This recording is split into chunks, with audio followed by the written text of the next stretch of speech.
Boa noite, bem-vindos ao Jornal da Noite. O suspeito de sequestro de Anish Sattar foi solto esta segunda-feira por despacho do Tribunal Supremo. A saída da cadeia acontece 6 meses depois de ter sido detido em Roma, indiciado de envolvimento num sequestro em Maputo.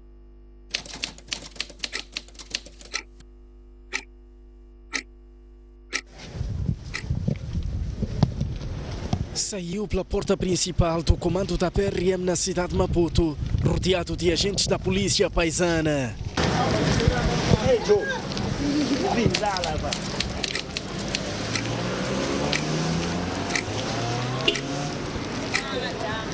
Antes de seguir a casa, teve uma paragem no Tribunal Supremo, de onde veio a ordem de soltura, depois de sucessivas cartas dirigidas a esta instituição, contestando a prisão. Aliás, o seu advogado questionava o facto de ter passado o prazo de prisão preventiva, que são 90 dias, para além da não apresentação da acusação formal. 20 minutos depois, deixou o Supremo escoltado pelos mesmos agentes da polícia que, empunhando armas tipo AKM, o levaram até a sua residência.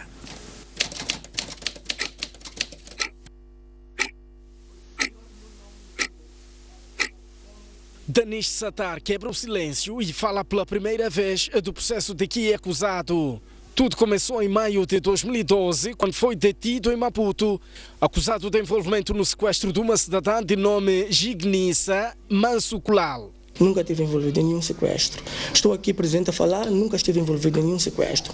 Foi tudo feito por diretor da PICO, o antigo diretor da PICO, Dias Balat. Ele montou esse todo esquema. Eu fui preso, cobrou-me $100.000 para me soltar e eu neguei-lhe dar $100.000. Fui perante um juiz e o juiz deu uma caução imediata. Com a caução paga, dias depois casou-se e viajou para o estrangeiro. No seu entender, nada o impedia de sair do país sem autorização judicial. Eu tive a caução por um juiz, tribunal, e não havia nada que me impedia que pudesse viajar. Não me disseram nada que o senhor não pode viajar, tem que apresentar-se ao tribunal, não houve nada disso. E eu viajei na minha lua de mel e quando estive no estrangeiro vi que estão a apresentar pessoas e dizem que eu sou mandante de sequestro e a pessoa nem soube pronunciar o meu nome. No dia 28 de outubro de 2015 foi detido num hotel na Itália. Contra a informação veiculada, diz que não foi a Interpol que o deteve e a sua extradição para Moçambique foi a seu pedido. Fui ao tribunal 3 dias depois em Roma e a juíza disse-me que tenho um processo a correr em Moçambique de desobediência, processo de desobediência. Então ela perguntou-me, o senhor gostaria de ser extraditado para a sua terra ou gostaria de cumprir cá na Itália? Cá na Itália são 6 meses, 6 meses depois ninguém pode prender no mesmo processo. Então, eu falei com a juíza, eu disse à juíza que não, eu gostaria de voltar ao meu país porque não cometi nenhum crime. E cá estou aqui. E se houve extradição, foi por meu próprio consenso. Ganhou a liberdade 158 dias depois, mas fica por esclarecer o desfecho do processo. 3 suspeitos de envolvimento no sequestro de um empresário na Beira foram apresentados hoje pela polícia em Maputo. Um deles foi detido quando tentava levantar 6 milhões de meticais transferidos pela família do empresário raptado. O rapto deu-se no dia 25 de maio na cidade da Beira e a vítima é identificada apenas como sendo um comerciante. A polícia da capital explicou esta segunda-feira que os sequestradores mantiveram a vítima em cativeiro e seguiram para Maputo, de onde exigiram o dinheiro de resgate. Os indivíduos conseguiram extorquir cerca de 6 milhões de meticais, dinheiro este depositado na conta dos meliantes. Já Sissitoy, de 28 anos, ficou responsável por levantar o dinheiro no banco, onde deveria ser detido. O indiciado nega as acusações e diz que o valor foi depositado na sua conta por um amigo. Eu posso dizer que eu não tenho nada a ver com isso. O quê? Não tem nada a ver com isso? Com o crime que estou a ser acusado. De que está a ser acusado? De sequestro. Um amigo pediu uma conta, perguntou se eu tinha uma conta do BCI. Eu enviei a conta. Quando o senhor foi detido, ia levantar o dinheiro, pois? Sim. Era para quê? Estava com ele, era para lhe entregar. E onde é que ele está? Agora? Não sei. Os outros 2 indiciados, nomeadamente José e Samuel, também negam as acusações. Aliás, Este último, que possui nacionalidade queniana e moçambicana, diz que apenas alugou o seu carro para um cidadão que o identificou como sendo Canu. Eu conheço a senhora há muito tempo, mas quase um ano eu não vi ele. Só quando ele chegou em Maputo aqui, pediu o carro para fazer compras dele, eu disse, tá bom, pode alugar meu carro. Ele alugou meu carro, pronto, acabou, só isso me trouxe aqui. Só foi detido, só de repente a polícia veio na minha casa, está por claro o senhor Canu que estava com o meu carro. Ele disse, eu não sei, já devolveu meu carro, acabou. A vítima já foi liberta do cativeiro e os 3 indiciados serão transferidos ainda esta semana para o comando da polícia na Beira.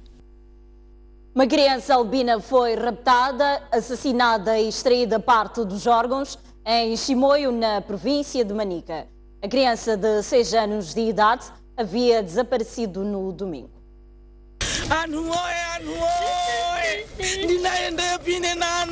Este é o momento vivido pela mãe da vítima, depois de ter reconhecido parte do corpo do seu filho, que foi achado nas mediações da linha férrea, no bairro Mudzingadze, no Chimoio. Então as crianças estavam a carregar capim para aquecer fogo. Então quando estavam a carregar aquele capim, apanharam um saco que tinha coisas dentro. Então aquelas crianças disseram de que tem carne de porco. Então quando voltaram, foram dizer à mãe. A mãe veio também ver, disse que não é porco, é pessoa. E quando viram avisar a mim como secretário da célula. Albino, o pequeno que respondia pelo nome de Faz Tudo Felipe, foi barbaramente assassinado e extraído órgãos, marcas que revelam o tráfico de órgãos humanos. Do trabalho que a PIC fez no local, do exame feito, que o corpo teria sido esquartejado, tendo sido extraídas algumas partes deste mesmo corpo, e tais como os braços, as pernas e o cabelo. A Associação Amor à Vida, que trabalha no combate à caça dos albinos, condena este ato e diz que os criminosos devem ser encontrados e punidos severamente. É preciso que o governo tome medidas, nós todos precisamos de proteção. É injusto uma criança morrer assim, tão pequena, e precisam que se tenham leis mais enérgicas, precisam que sejam punidas essas pessoas. Há semanas atrás teve aquele caso que foram condenados a 40 anos. Neste caso também é preciso que a justiça seja feita, que eles sejam responsabilizados pelo crime que cometeram. Até o momento da retirada da nossa equipa de reportagem, no local decorria um trabalho de remoção do corpo da vítima para a morgue do Hospital Provincial de Chimoio. Um comboio da Vale Moçambique, transportando carvão mineral, foi atacado por homens armados, deixando uma pessoa ferida e vários danos materiais. A locomotiva saía de Moatize em direção ao Porto da Beira. Depois, cerca das 10h10, no posto administrativo de Inhamitanga, concretamente no povoado de Lavo, os homens armados da Renam protagonizaram um ataque, tendo direcionado contra um comboio de mercadorias pertencente à mineradora Vale Moçambique, tanto quando esta locomotiva percorria o sentido Moatize, cidade da Beira. Este ataque resultou em ferimentos ligeiros, tanto a um dos assistentes do maquinista, tanto atingido pelos estilhaços de um dos vidros, e ainda danos materiais ligeiros. Portanto, este indivíduo foi socorrido prontamente e assistido no Hospital Rural de Inhamitanga. As forças fizeram tanto ao local, estão o devido patrulhamento e ainda, portanto, trabalhos de corda no sentido de estes indivíduos, portanto, serem localizados, e enquanto isso, tanto a marcha, tanto a circulação dos comboios, portanto, continua. O governador da Zambésia, Abdul Razak, acusa Renam de estar a cometer crimes contra a humanidade ao atacar civis. Abdul Razak diz que a política faz-se conversando. Aqueles que andam a fazer confusão em Morotone, em Morumbala, principalmente no Zero, no SAB, para acabar com esta violência, acabar com esta atitude. O governador da Zambésia acusa Renamo e seu líder de estarem a cometer crime contra os moçambicanos pela violência armada instalada ao longo da Estrada Nacional número 1, com destaque para esta província, onde nas últimas semanas ocorreram ataques contra viaturas. Esta situação não pode continuar. Isto é crime. Isto é crime. Aquilo que estão a fazer é crime. Não há crimes políticos, não há ataques políticos. Política faz-se conversando, não se faz matando.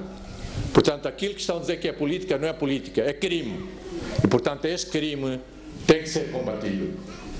E nós já demos instruções às nossas forças de defesa e segurança, principalmente da nossa polícia, para não admitir que as nossas populações sejam alvo destes ataques, populações indefesas, que sejam maltratadas e algumas delas que sejam mortas. Abdul Razak chama a atenção para o comportamento sério da Renamo e seu líder, no sentido de acabar com os ataques militares. Esperemos que desta vez a Renamo e o seu líder sejam sinceros, sejam sérios, sejam honestos e façam conversações, diálogo com o nosso governo para nós não termos mais essa situação de violência que só está a prejudicar o nosso desenvolvimento, só está a criar dor e luto na nossa população e está, como eu disse, fazer regredir, voltar atrás no nosso desenvolvimento. Esperemos que o bom senso prevaleça nos homens da Renamo e no líder da... Os distritos de Mopeia, Murrumbala e Mucuba são os locais onde se registram ataques armados ao nível da Zambésia. Um membro da Assembleia Provincial de Sofala pela bancada da Renamo é dado como desaparecido há cerca de uma semana. Trata-se de Salmo Joaquim, que pertence à Comissão de Governação e Administração Local.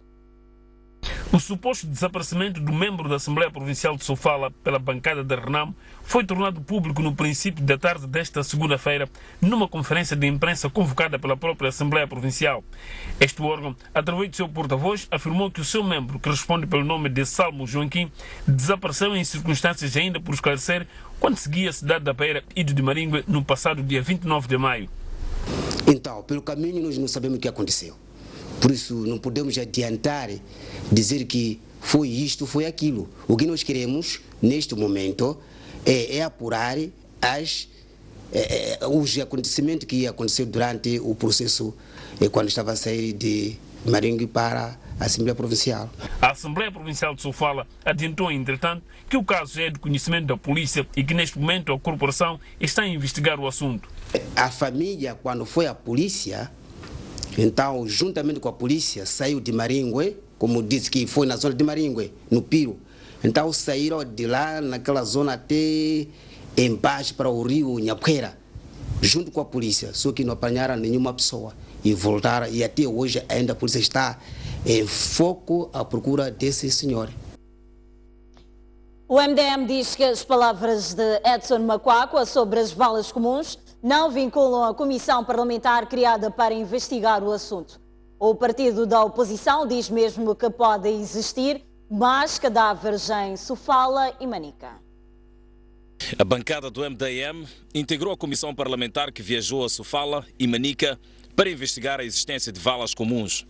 Na voz da deputada que esteve no terreno, o partido diz que o presidente da comissão, Edson Macuacua, precipitou-se ao falar à imprensa sem informações conclusivas. Ele fez as declarações são pessoais, não são da comissão, porque a comissão tem que fazer o relatório, no fim as bancadas vão pôr os seus posicionamentos e esse mesmo trabalho que a comissão faz, todas as bancadas, todos os deputados terão acesso.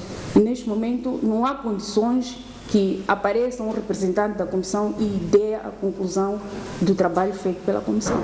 Laurinda Silvia Cheia explica que podem existir mais corpos, além dos 11 encontrados nas matas de Macossa. Diz também que a existência de mais de 10 corpos debaixo de uma ponte significa vala comum. A prova foram as constatações vistas no local.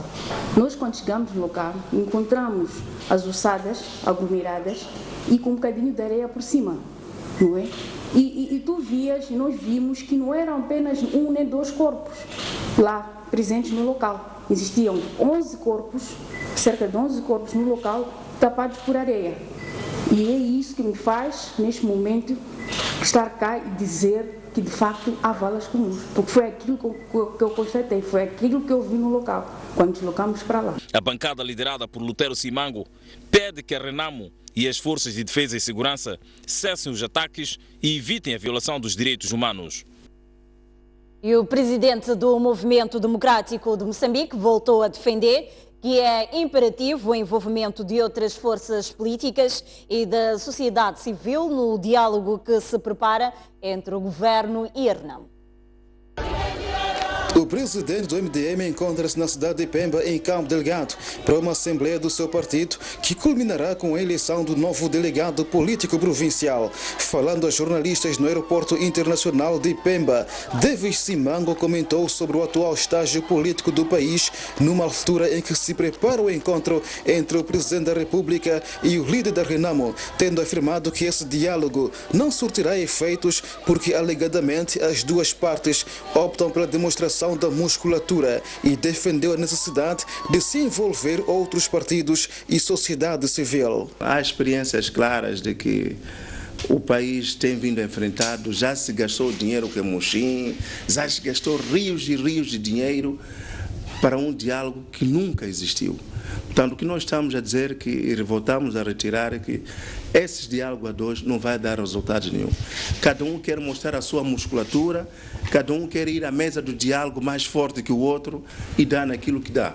E quem que está a morrer? É o povo, enquanto os familiares deles estão num cantinho a beber e a conviver. Para além da eleição do novo delegado político provincial, a reunião que Davis Simango orientará em Pemba também irá traçar estratégias para a fortificação das bases com vista aos próximos desafios eleitorais. Queremos naturalmente saber qual é a saúde do partido, acompanhar os relatórios dos distritos e da província e naturalmente vamos finalizar hoje por indicação do novo delegado político. Portanto, temos um sistema interno de eleição, de controle e depois de nomeação.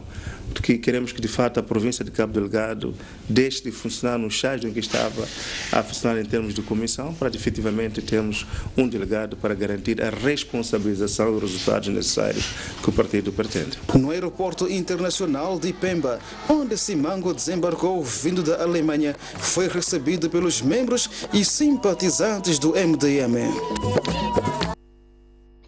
Muito bem, olhamos outras notícias.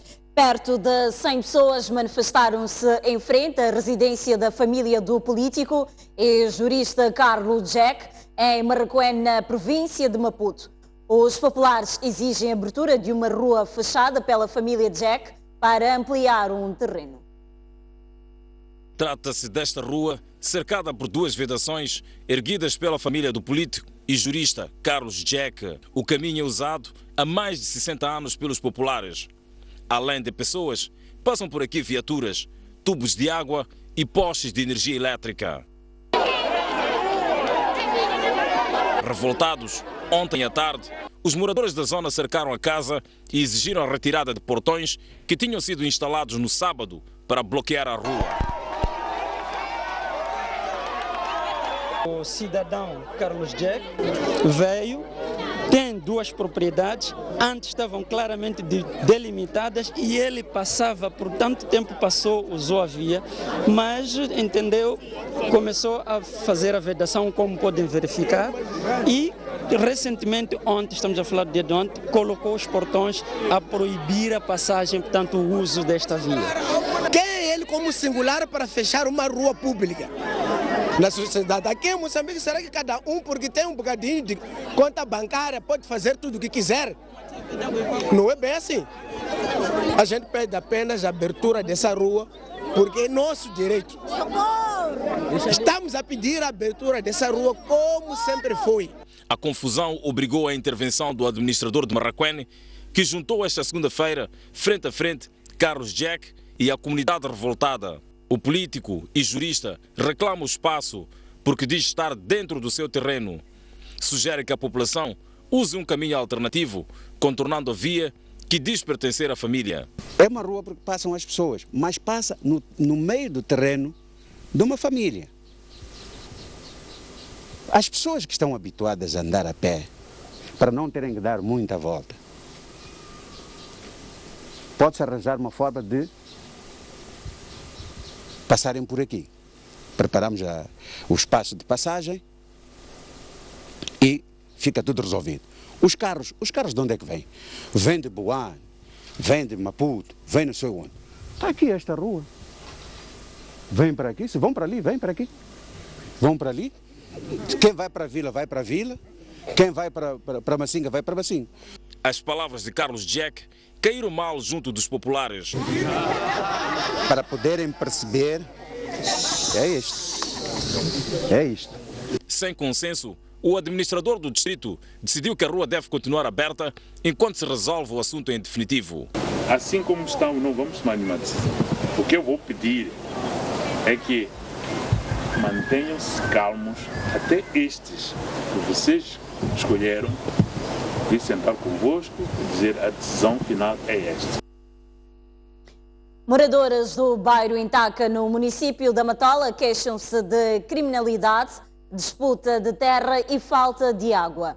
As preocupações foram apresentadas esta segunda-feira ao governador da província de Maputo, Raimundo Diomba, e ao edil da Matola, Calixto Coça, que prometem resolver os problemas. No arranque da visita de 2 dias, o governador da província de Maputo começou por escalar a fábrica de produção e comercialização de pintos, frangos e rações, a IGEST, onde acompanhou as atividades produtivas. Seguiu ao bairro Intaca, no município da Matola, para se inteirar das obras de construção de um dos principais centros de distribuição de água. O ponto mais alto da visita foi o comício popular, onde os moradores apresentaram várias preocupações. À calada da noite, somos acometidos por um grupo de bandidos que nos maltratam. O pouco que nós conseguimos ter, à calada da noite somos tirados. Tenho uma questão aqui da comunidade, que é a dificuldade de acesso ao outro lado, porque está tudo bloqueado. Então, como estou a ver ali alguns equipamentos, pedia que puxassem mais ou menos a areia que tem lá para poder se regularizar a transitabilidade. Hoje também estamos aqui com Sua Excelência, está tudo bem planeado aqui, estão ali as máquinas, trabalharam porque sabem que Sua Excelência não voltará para lá, mas sairá desse lado. Para responder às preocupações, o governador de Maputo passou a palavra ao presidente do município, Calixto Coça, que afirmou estar a acelerar os projetos importantes de modo a melhorar a vida dos munícipes. Estamos empenhados, juntamente com o governo do distrito, para vermos quais são as soluções que podemos encontrar para que tenhamos a breve trecho a conclusão da construção desta importante via que atravessa 11 bairros do nosso município e distrito da Matola. Raimundo Diomba prometeu também interceder para resolver os problemas e apelou aos moradores a contribuírem para a manutenção da paz. Então, tudo o que falaram constitui preocupação do governo. Dissemos no princípio que queremos fazer chegar mais perto do cidadão todo o serviço social. Nós vamos entender, porque ainda estamos no município de Matola.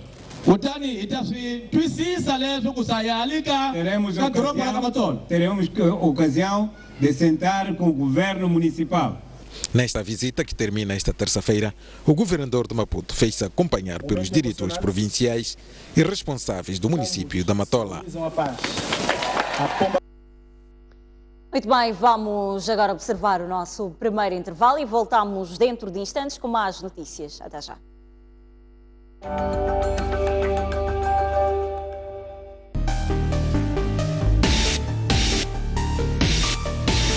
Senhor Abel, falamos a partir de Nampula, boa noite. propostas concretas. Ninguém quer realmente a guerra. Onde a política sempre há conflito. É preciso debater para o bem do próprio país. Como resolver isto? Porque é um problema que nós todos estamos a passar. Mantermos a paz neste país. Mais um baú. Recordações, momentos épicos, momentos marcantes, grandes vitórias, campeões. Como é que o futebol começou na sua vida e o que é que foi o futebol? Eram todas equipas bem estruturadas com um futebol de se tirar o chapéu. A gente jogava aqui na Baixa, saía da Baixa. Era obrigado a fazer o jogo nos Palmaninhos. Antigos jogadores, paraquedistas, árbitros, pugilistas, médicos. O primeiro envolvimento direto foi como médico da seleção que foi aos Jogos Olímpicos, Moscovo, 1980. Hoje já temos a capacidade de fazer diagnósticos e cirurgias artroscópicas. O paraquedismo começa quando eu via militares da Força Aérea saltar. A dobragem de paraquedas é uma coisa fundamental. Uma campeã nasce ou faz-se? Um talento tem que nascer, mas também não basta só nascer, tem que se fazer para ser campeão. Nosso compromisso é com as pessoas, os fatos e as suas implicações, mas não ignoramos as causas, os custos, as razões e as responsabilidades. Estamos atentos aos nossos dramas, ações, conquistas e celebrações. Questionamos quem, onde, quando, como e, sobretudo, porquê. Mostramos no grande plano.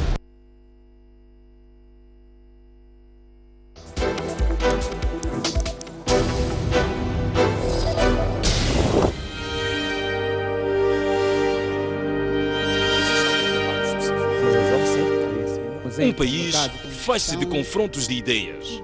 Nós somos a ajuda do governo agora. Choramos por muita água, choramos por pouca, choramos sem água. Da pluralidade de opiniões. De uma ou de outra forma, as coisas têm que andar. Vamos evitar essa questão de eu tenho um negócio, depois amanhã torna-se um elefante branco. Não é possível formar um empresário, um empreendedor em um dia. Para outro sítio. Nosso autocarro até aos 5 anos, aos 2 anos estava bem pago. Falar é muito simples e trazer dados também é a coisa muito simples. Mas vamos à prática, não é o que se verifica o que está-se a dizer. Há muitos jovens que começam e têm vontade de continuar, mas não vão a lugar nenhum. O debate da nação é desta diversidade de pensamentos que é Moçambique. Essa diversidade. Empreender não são pequenos negócios de barraco, qualquer coisa.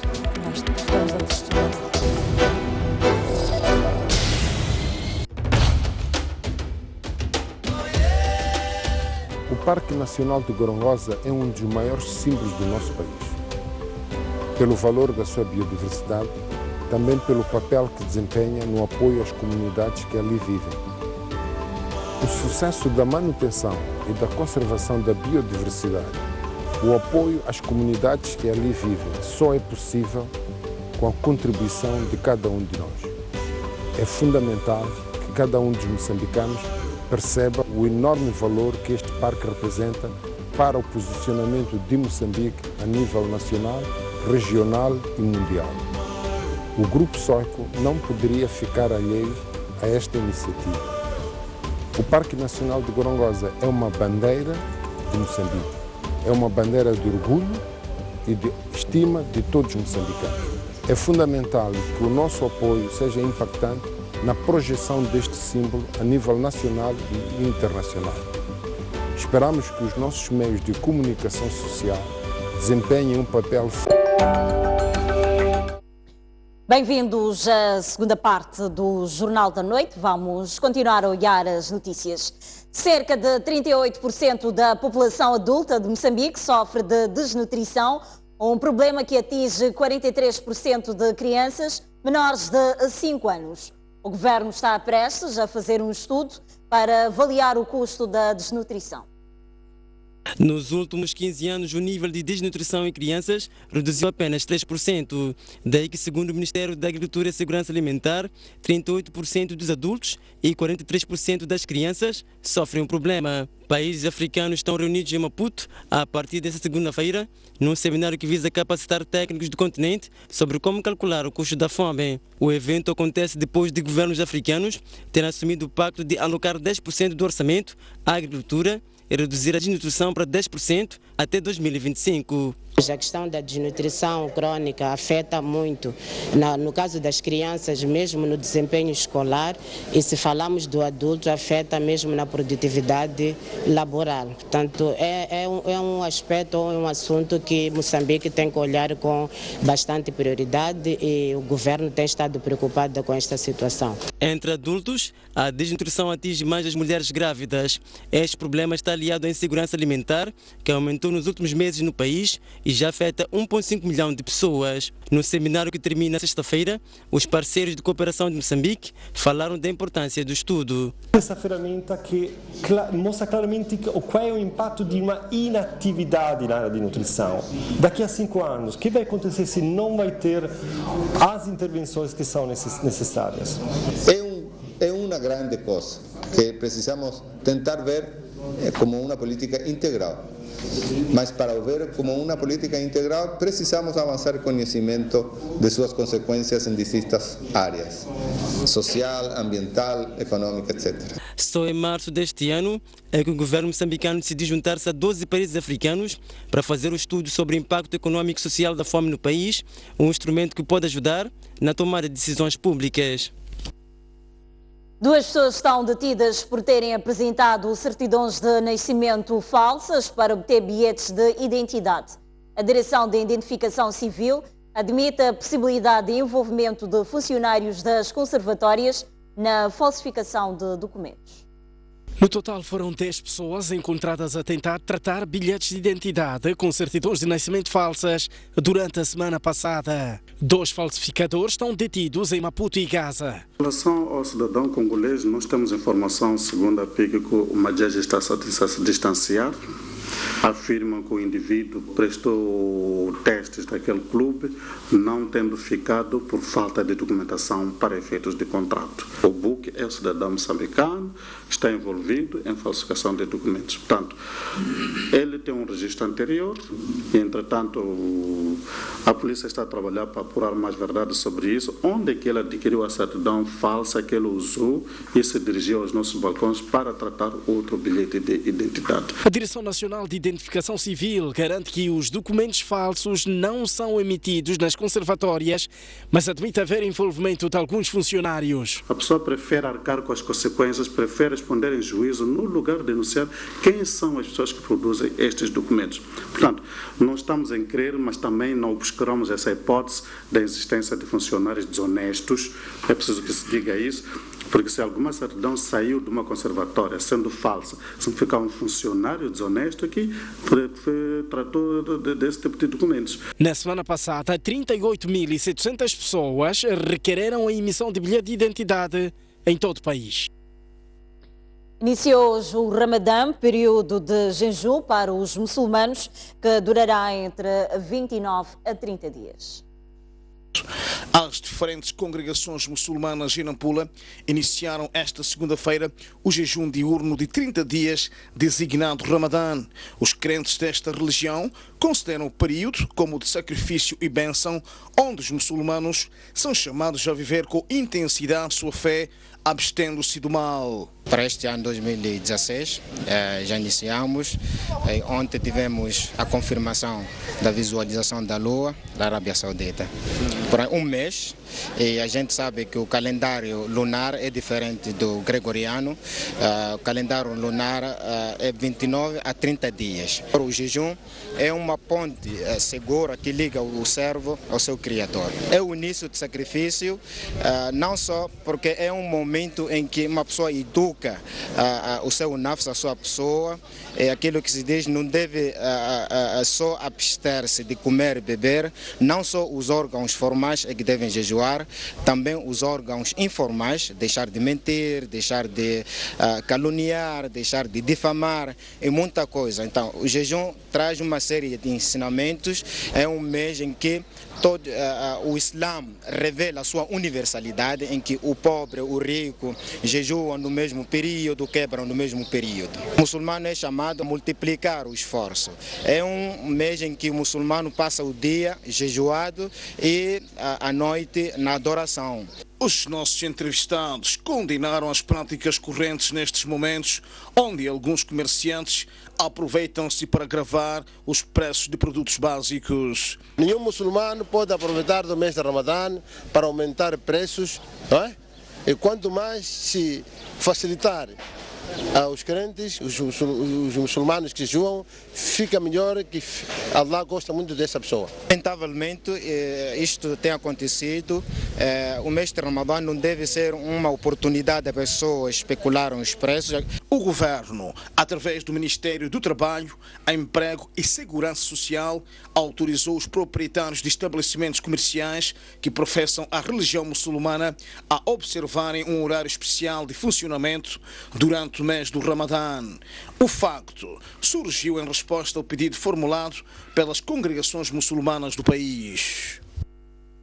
A Fundação Clarice Machanguana lançou esta segunda-feira a campanha Saber é Viver, uma iniciativa focada no tratamento do HIV e na redução do estigma.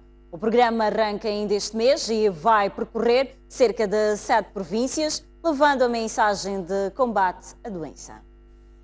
Segundo Clarice Machanguana, a campanha vai focar-se essencialmente nas crianças e pretende reforçar a consciência sobre o rastreio do HIV-Sida. A campanha é Saber Viver, porque a Fundação, em parceria com outras organizações, pretende mobilizar a nação sobretudo jovem, sobre a importância de saber o próprio estado para engajar-se em tratamento e permanecer em tratamento. Queremos que as pessoas saibam que o HIV não é igual à morte, que o HIV não é o SIDA, o HIV é um vírus e o SIDA é uma consequência de uma situação não tratada. A iniciativa terá início este mês e vai prolongar-se durante 48 dias. Nós vamos estar em 7 províncias desta nação. Nós fizemos filmes e vídeos com personalidades extremamente importantes para sensibilizar a nação da importância de abraçar esta causa. Esta não é uma causa da Fundação Clarice Machanguana somente, mas é uma causa da nação.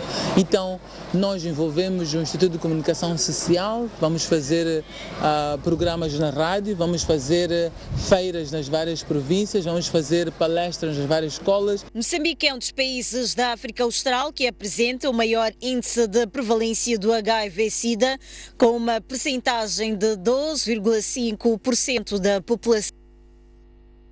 Artistas e amigos da Malangatana Valente Unguenha juntaram-se esta segunda-feira para enaltecer a vida e obra do mestre. Esta homenagem acompanharmos na última parte do Jornal da Noite. Mas já vamos observar um breve intervalo, mas antes passamos a olhar a previsão do estado de tempo para as próximas 24 horas. Para a zona sul do país, prevê-se uma temperatura máxima de 27 graus para Maputo e uma mínima de 18 graus, 26 graus de máxima para Xai-Xai e uma temperatura mínima de 18 graus. Prevê-se também para Inhambane uma máxima de 26 graus e uma temperatura mínima de 17 graus. Para o centro do país, nesta terça-feira, Beira poderá registrar uma máxima de 26 graus e uma temperatura mínima de 19 graus. 21 graus de máxima para Chimoio e uma temperatura mínima de 11 graus. Para Tete, está previsto uma temperatura máxima de 29 graus e uma mínima de 18 graus. 28 graus de máxima para Climane e uma temperatura mínima de 18 graus. E para o norte do país, para Nampula, prevê-se uma máxima de 25 graus e uma temperatura mínima de 17. 29 graus de máxima para Pemba e uma temperatura mínima de 19 graus. E por final, para Lixinga, está previsto uma máxima de 21 graus e uma mínima de 11 graus.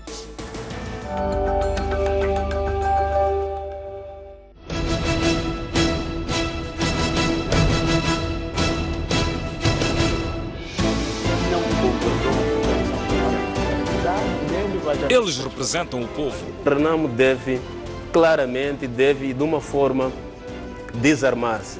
O grande terrorista é a Frelimo. Uma paz que não era, digamos assim, genuína e não tinha uma base sólida. Eles são a nossa voz. Discutem e decidem o nosso futuro. A Frelimo própria não teve coragem nem força suficiente para posicionar-se a favor do provedor. Por que quando a Frelimo reúne, a FINAM vai lá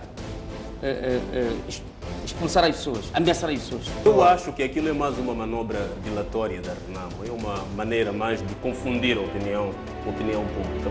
E nós queremos saber o que se disse e o que ficou por dizer no Parlamento. Veja no Bancadas Parlamentares. Um debate a acompanhar todas as sextas-feiras pelas 18 horas.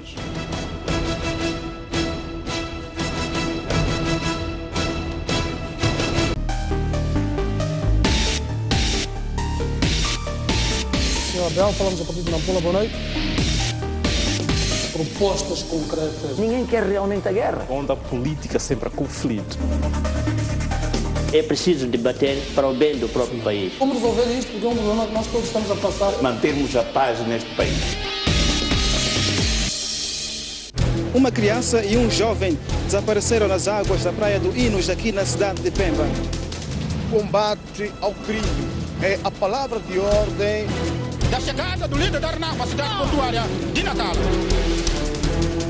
Davis Mango deixou ficar as seguintes considerações. A partir da cidade da Beira e com imagens de Manuel Chicava. No interior desta viatura seguiam 4 ocupantes. A reunião que aprovou a primeira Constituição da República. Bairros periféricos das cidades de Maputo e Matola. A alma do magistrado calou-se precisamente neste local. As notícias do país cabem todas aqui. Já pode ler o Jornal do País quando quiser e onde estiver. Quer saber como? O primeiro passo é ter a aplicação O País. Continua com dúvidas? Uma app é uma ferramenta que permite ter acesso a vários serviços do seu dispositivo móvel de forma integrada. Agora aceda à sua App Store ou a Play Store e faça o download de O País. Dessa forma, poderá aceder a uma versão digital do jornal. Assim, não deixe de acompanhar todas as edições do jornal. O País. A verdade como notícia.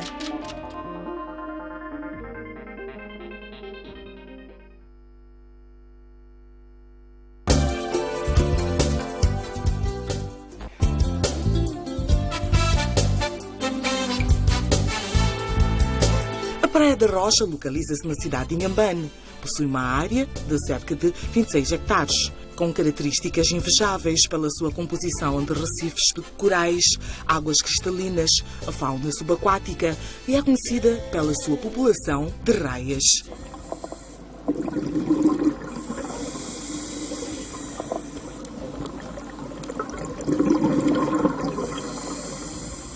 Possui uma mata, dunas parabólicas altas acima de 60 metros, com vegetação primária natural. As praias são arenosas, alternadas por curtas extensões de rochas. A Praia da Rocha é a única do mundo onde os tubarões-baleia ocorrem durante todo o ano em números significativos. Este local oferece um ambiente para a prática de diferentes características desportivas.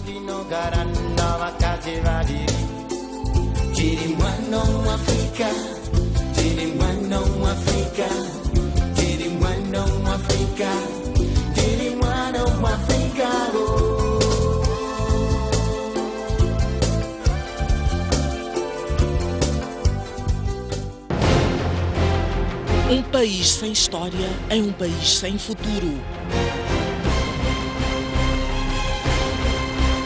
Um mundo sem referências é um mundo sem norte.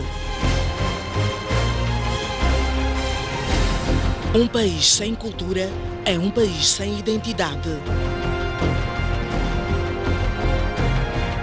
Um país sem ídolos é um país sem referências.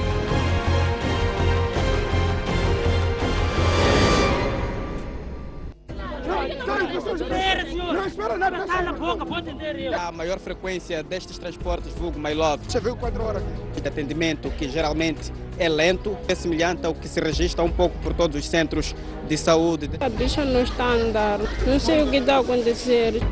Muitos dos... Bem-vindos à última parte do Jornal da Noite. A Liga e a Federação Moçambicana de Futebol lamentam a morte do antigo árbitro internacional de futebol, José Ferreira Garrincha, que perdeu a vida na noite de sábado. As duas instituições ligadas ao futebol nacional consideram que o importante é seguir o legado que Garrincha deixou no desporto rei moçambicano. É um sentimento de tristeza porque agora, como presidente da CNAF, com a experiência que ele já carregava, esperávamos que desse um maior contributo naquilo que é a forma de organização da própria CNAF e daria muito contributo para a Liga Moçambicana de Futebol. Agora o que fazer é continuar a trabalhar e se calhar a melhor dignidade que podemos dar é usar os ensinamentos que ele deixou aqui na direção da Liga Moçambicana de Futebol. José Ferreira Garrincha fazia parte do elenco atual da Federação Moçambicana de Futebol, onde exercia as funções de presidente da Comissão Nacional de Árbitros de Futebol, por confiança do presidente da Federação Moçambicana de Futebol, Alberto Simango Júnior. Aliás, José Garrincha foi durante muito tempo delegado responsável dos delegados da Liga Moçambicana de Futebol e, para além de ter exercido vários cargos na Federação Moçambicana de Futebol. O seu legado é o que a Federação Moçambicana de Futebol pretende seguir. O futebol perdeu um ícone, porque um árbitro também é um agente dentro do futebol. Dizemos nós que tomamos de facto como surpresa este desaparecimento físico, mas também já acompanhávamos que o seu estado de saúde há semanas já não era das melhores. Nada podemos fazer neste momento, de facto, senão abraçar o seu legado, que alguma coisa está de facto escrita, foi transmitido para as pessoas que neste momento se juntaram a ele. O funeral de José Ferreira Garrincha está marcado para esta terça-feira, às 15 horas, no cemitério de Lhangane, antecedido de velório na capela do Hospital Central de Maputo, pelas 13 horas. Garrincha deixa viúva, 2 filhos e 9 netos. Artistas e amigos de Malangatana Valente Anguenha juntaram-se esta segunda-feira para enaltecer a vida e obra do mestre. Se estivesse vivo, Malangatana completaria hoje 80 anos de vida. Mais do que um artista, Malangatana foi uma figura do mundo. Com o pincel na mão, contribuiu para exportar a imagem cultural e social moçambicana. Como forma de revitalizar a memória do mestre de Matalã, artistas e amigos juntaram-se esta segunda-feira no Museu Nacional de Arte em Maputo para debater em torno de uma obra que ultrapassa fronteiras.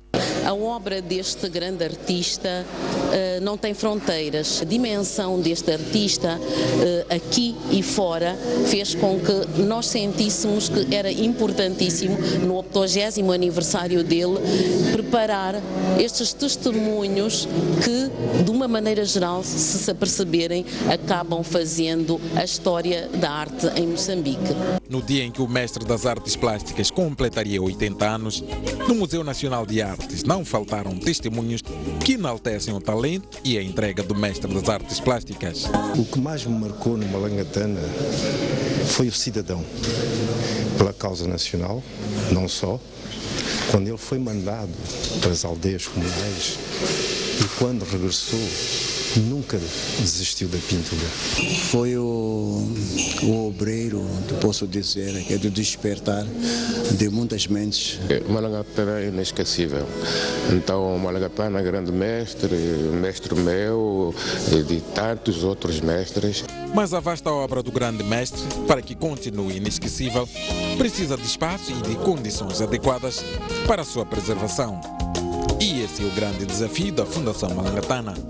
Há obras que já precisam de intervenção e há intervenção muito urgente e para além do programa do espaço para a sua própria conservação. Malangatana Valente Anguenha nasceu a 6 de junho de 1936. Foi um artista versátil, tendo trabalhado com pintura, escultura, cerâmica, poesia, teatro e música. As suas obras de intervenção social Bastante críticas das injustiças do sistema e da guerra colonial levaram-no 2 vezes à prisão. Nada que lhe retirasse a paixão pelas artes.